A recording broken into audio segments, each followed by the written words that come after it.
आंकड़े हमारे पक्ष में नहीं, लेकिन लोकतंत्र आंकड़ों की चीज सिर्फ नहीं होती है। मणिपुर जल रहा है, वहां के लोग टकटकी लगा के देख रहे हैं कि हमारे प्रधानमंत्री जुबान कब खोलेंगे। किसी भी और उपकरण से वो जुबान खोल नहीं रहे थे। उंगली की चोट पर ट्वीट करने वाले प्रधानमंत्री मणिपुर में हमारी बहनों के नग्न परेड के बाद भी चुप है।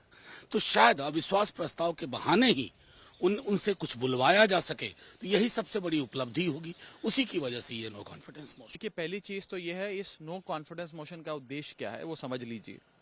4 बड़े उद्देश्य हैं। पहला उद्देश्य तो यह है कि सरकार बार बार ये कह रही है कि सरकार बहस चाहती है सदन चलाओ, सरकार बहस चाहती है सदन चलाओ, और विपक्ष हम शोर मचा रहा है, इसलिए सदन नहीं चल पा रहा।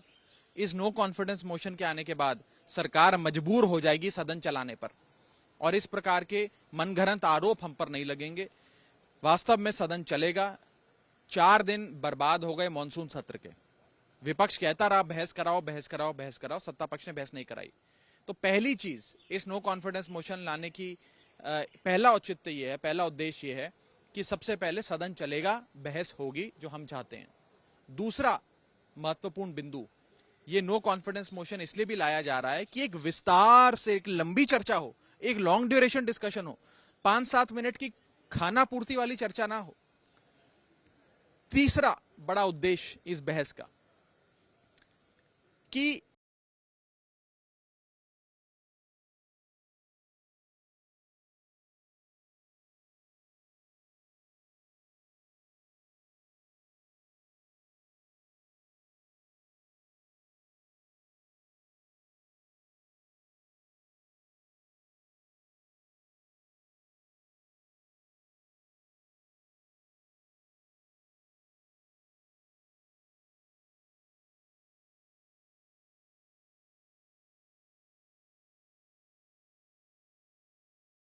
क्या होगा, किसके पास संख्या बल है, किसके पास संख्या बल नहीं है, किसके पास आंकड़े हैं, किसके पास आंकड़े नहीं है, तो बात की बात है। 4 महत्वपूर्ण उद्देश्य सबसे पहले पूरे हों, और बहुत बार इस प्रकार के लोकतांत्रिक हथियार, ये पार्लियामेंट्री इंस्ट्रूमेंट्स देश के लोकतंत्र को मजबूत करते हैं, कमजोर नहीं करते। इससे देश का लोकतंत्र मजबूत होगा, वास्तव में बहस होगी, सत्ता पक्ष और विपक्ष आपस में देश के गहन मुद्दों पर, खास तौर पे मणिपुर पर चर्चा कर पाएगा।